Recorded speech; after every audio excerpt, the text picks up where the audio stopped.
بسم الله الرحمن الرحيم. السلام عليكم ورحمة الله وبركاته. وأنا سلامي صاحبيال مقعيقو إبراهيم البلوي.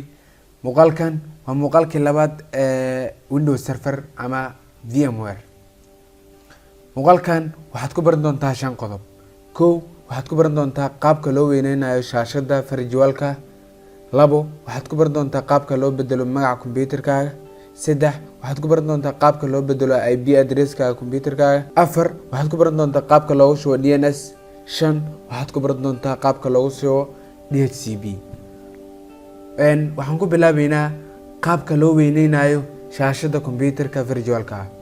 kow marka aad soo gasho kombiyuutarka oo aad shido inta aadan furin ka hor ayaa waxa ku soo baxayso ogeysiisyadan hoos kaaga muuqdo. waxaan leenahay install tools aan leenahay.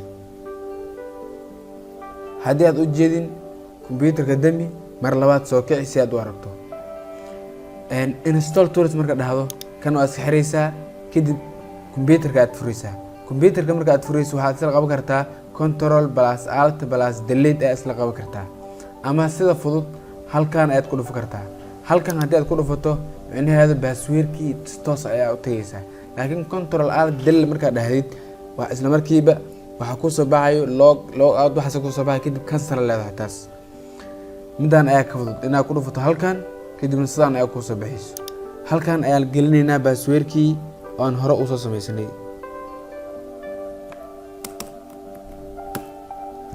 had saad u jeedaba kombiyuutarka waa kan. haddii aan waaweyneyna dhaho halkan ayaa ku dhufanaya. fiiri geesahan dhan waa madow, geesahan oo dhan waa madow. marka waxaan rabaa marka aan weyn aan ka dhigo oo aan full screen aan doorto, waxaan rabaa qaybtan madow dhan in aqrisantaa raba, shaashada dhan wada qabsataa ayaa rabaa. right click ayaa leeyahay, waxaan dooranayaa personalize. kadib waxaan dooranayaa themes, desktop icons ayaan dooranayaa. kadib kombiyuutarkan ayaa jeeg saarayaa, okay ayaa leeyahay. waa kan this PC waa noo soo muuqday. this PC gan ayaan ku dhufanayaa. this PC markaan ku dhufto halkan ayaa madow ii noqonayso. madowgan waxaa ka dhigay install tools ayaa madow ka dhigay. inaa midkan double click aan ku siiyo kadibna aan doorto setup. setup ayaan ku dhufanayaa. waa kan waxyar ayaa sugaysaa intaad waxba taawanin. halkan hoose ayaa waxa kaaga soo bixi doonta midaan. intaas ayaa ku dhufanaysaa kadib next ayaa leedahay. next install. faylashii ayuu ku shubayaa. finish ayaa leenahay. you must restart. waxaa waajib ah inaad restart u dirto. anaga ma rabo hadeer restart inuu diro. fiiri marka hadeer full aan dhaho oo aan taabto kombiyuutarka oo dhan waa qabsanayaa shaashada. waxaan ku xijinaynaa qaabka loo bedelayo magaca kombiyuutarka. halkaana ku dhufanayaa right click aa leeyahay, properties aa leeyahay. kadib halkaana ku dhufanaya ku qoran tahay change setting ayaan ku dhufanayaa. kadib change ayaan ku dhufanayaa. halkan ayaan magac ku qorayaa marka magacaan u baahanahay. tusaale ahaan kombiyuutarkii waxaan ula baxsanayaa balawi ayaan ula baxsanayaa. waxaa rad ula bax kadib okay aa leeyahay.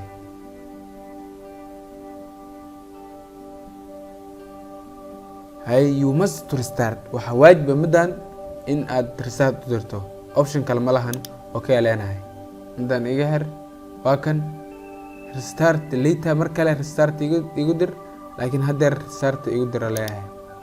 waa kan restartigii waa isku diray, waa soo kacay, waa furaynaa. marka halkaana ku dhufanaynaa.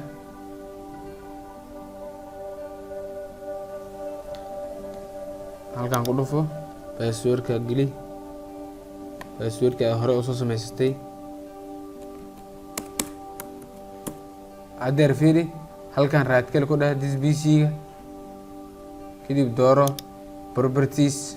waa kan kombiyuutarkaaga magaciisa waa balawi. adina magacaada halkan ayaa ka soo baxaya marka aad bedesho. sidoo kale haddii ku dhufato change oo aad dhahdo change waa kan magaca halkan ku leeyahay waa Balawi. waxaan ku xijinaynaa IP address qaabkee loo siiya computerkaaga. halkan hoose ay imaanaysaa raad kaliya leedahay waxaad dooranaysaa Open Network and Sharing Center. kadib waxaad ku dhufinaysaa Ethernet meeshaan qoran tahay. kadib Properties. halkan waxaan dooranaynaa IP Protocol version 4 ama IPv4 ayaan dooranaynaa. kadib double click ayaa korkiis ku siinaysaa. halkaana keenaysaa use the following. halkan ayaa waxaad ku qoraysaa IP addresskaada. tusaale ahaan 192.168.1.10 oo kale. halkan asaasi manual isku siinayo yiri. halkaana waxaad ku celinaysaa IP addresskii hadda kor aad ku soo qortay ayaad ku celinaysaa. tusaale ahaan 192.168.1.10 kadib okay leeyahay. kadib okay leeyahay close. IP addresskeena hadda waa kaas. haddeer waxaan sameynay shaashada waan weyneynay computerka magaca ka bedelnay IP address waa siinay. saddex qodob asaas uga baxnay. waxaan ku xijinaynaa DHCP iyo DNS. waxaan soo furinaynaa server manager keena. halkan sug inta uu ka dhameynayo wareegaas. saad u jeedaba haddeer wax kuma jiro oo barnaamij ah. waxaan dooranaynaa marka add rule and future. halkaas ku dhufinaynaa Skype tan Technosar ama ka qaad aad jos kale. next leeyahay next. halkan ka soo door marka DHCP halkan noogu door add. sidoo kale waxaan noo doortaa DNS. labadan xabo ayaan ku shubaynaa. labadan kale hal mar ayaa gadaal ugu daraynaa oo muuqaalka mar rabo inaa dheeraado. next leeyahay next install leeyahay. haddii meeshan tig ku saaran tahay ka qaad restart u dar waa si automatic ah. restart mar rabo haddeer install leeyahay. haddeer waa noo dhameeyey. waxaad ku fahmi kartaa inuu ku dhameeyay in kale. halkan waxaa ku soo bixi doonto complete DHCP configuration. halkan waa ka dhamaystiri kartaa. sidoo kale halkan intaad iska xirto calin halkan kaaga soo muuqanayo. inta aan dhameynin ka hor marka aan configuration inta aan sameynin DHCP-ga waxaan soo saxayaa DNS-ka. saad u jeedaba haddeer waxaan ku shubnay DHCP iyo DNS. waxaan soo saxaynaa marka DNS-ka ayaan soo saxaynaa configuration-kiisa ayaan sameynaynaa. DNS-ka ayaan ku dhufinaynaa. sidoo kale tools waad tagi kartaa. DNS waad ku dhufan kartaa. halkan waa ku soo galayaa. halkan waa ku dhufan kartaa. sidoo kale markaad joogto dashboardka markaad joogto DNS-ka inaa imaado magaciisa aad ku dhufato. intaas baa sameyn kartaa.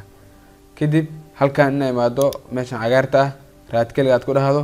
kadibna doorato DNS manager.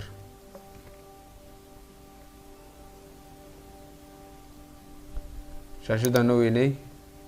waa kan hadda serverkeena magaciisa waa Balawi waay. hore ayaan u soo sameynay. DNS-kan serverkan ayaan ku dhufinaynaa. waa kan forward lookup zone wax nooma samaysano. hadda ayaan sameynaynaa marka raad kaliya leenahay new zone ayaa leenahay. next zonekaaga magaciisa ayaad halkan ku qoraysaa.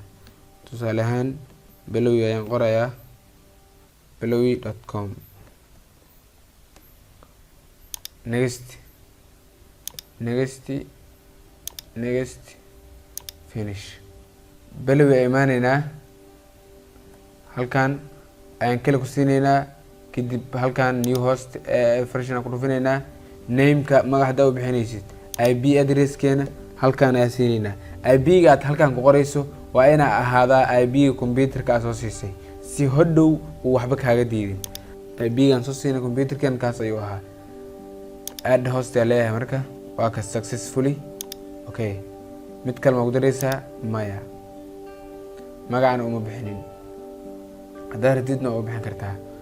reverse lookup zone ay imaanaynaasna raad kaligaa leenahay new zone leenahay. next next IP-gaada saddexda qodob ugu horeeyo ayaad halkan ku qoraysaa. tusaale ahaan 192 168 1 saddexdaas god ayaa ugu horeyso. next leenahay next finish asna waan dhameynay. sidoo kale asagana waa u sameyn kartaa bbtr. waa kan host name ayaad halkan u sameynaysaa. tusaale ahaan www.belowi.com ayaad leedahay si hodhow uu soo saaro. sidoo kale halkanna ku dar lambarkii oo hostiga 1 noogu dar. okay dhe marka DNS-ka marka waa kaas. waan soo fiirinaynaa inuu shaqeynayo in kale. waxaan soo kacsanaynaa CMD-ga. intaan soo kacsan kor horta refresh aan dhahno si uu qaato amarada oo dhan. refresh kadib waxaan soo kacsanaynaa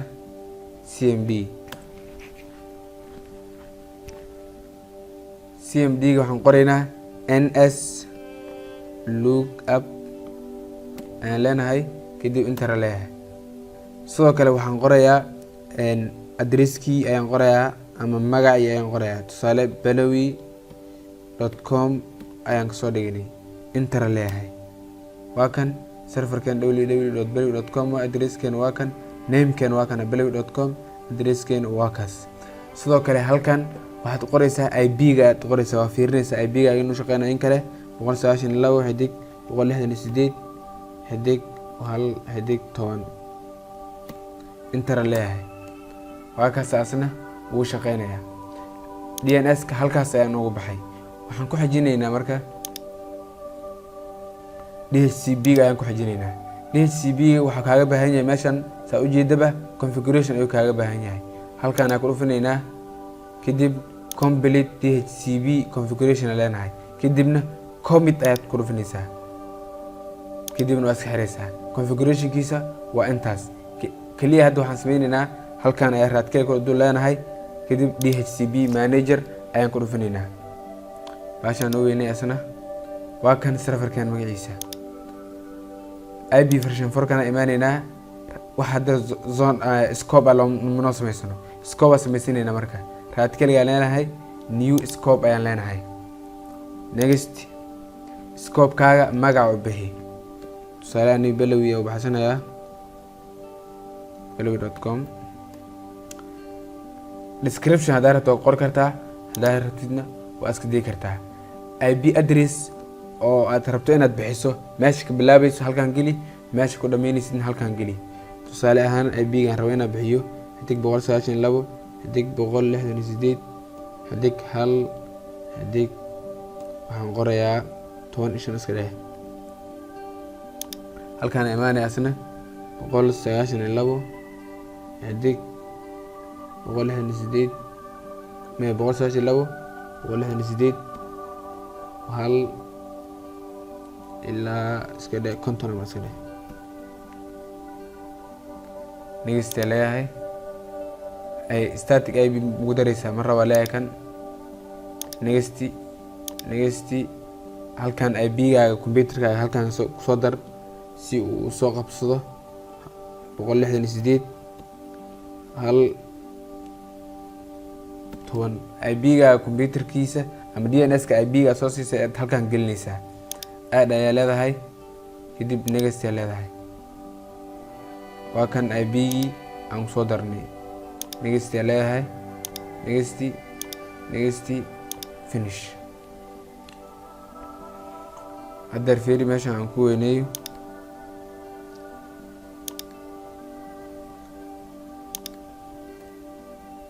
waa kan scope-ka aan sameysanay. hadda waa kan address pool-keena 192 xidig 168 xidig 100 115 ilaa waxaa waaye 192 xidig 168 xidig 1 xidig 150. lambarada aan bixi karno waa kaas. haddeer waxaan sameynay fiiri scope ayaan sameynay oo lagu magacaabo belowi.com. scope-keena markaa imaado waxaa leeyahay address pool ayuu leeyahay. DHCP-ga asna sidaas ayaan ugu baxnay. waxaan filayaa haddeer inaad baratay qaabka loo sameynayo DHCP iyo DNS. sidoo kale waxaad baratay shaashada qaabka loo weyneynayo. sidoo kale waxaad baratay computerkaaga magaciisa qaabka loo bedelayo. sidoo kale waxaad baratay IP oo unique ah sida loo siiyo computerkaaga. waxaa ku mahadsantahay daawashada daawatay muuqaalka saddexaad ahna kan ugu dambeeyo. waxaad ku baran doontaa qaabka loo sameeyo IIS iyo qaabka loo sameeyo Active Directory Domain Server oo loo soo gaabiyo ADDS. fadlan haddaad ka mid tahay nasabta ku xiran channelka Ibrahim Albalawi noo soo biir. haddaad ka heshay muuqaalkana like noo saar. mahadsantahay.